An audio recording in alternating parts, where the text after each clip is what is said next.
Thank you, Mr. Speaker, and I thank the honourable member for the question. I was thinking of giving one very simple answer, because I think the question itself is a bit flawed.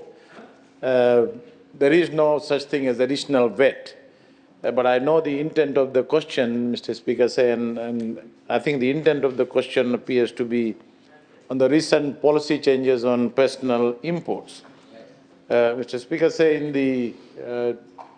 the budget, the threshold for personal imports under Code 212 has been reduced from 2,000 to 1,000, and 15% VAT is now levied on that effective from 28 June.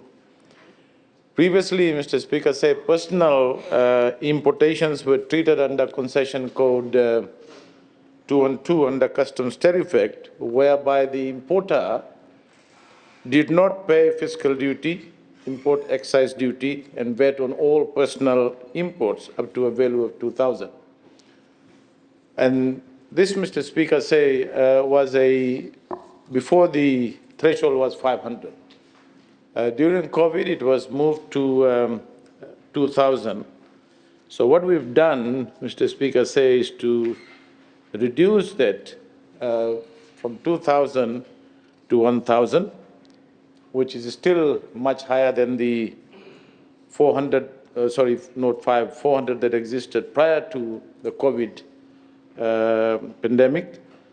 And so the intention of that measure during COVID was to provide a temporary relief to those who wanted to import at the time. So, Mr. Speaker, the other issue with respect to this was that we found a lot of instances of misuse where certain individuals, retailers, had imported and sold goods avoiding VAT, creating unfair advantage. So, you could import every week if you had the money. And some people were running businesses from home.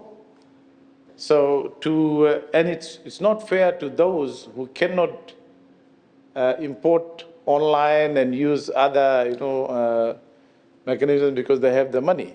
And those who go and buy locally would obviously have to pay the VAT.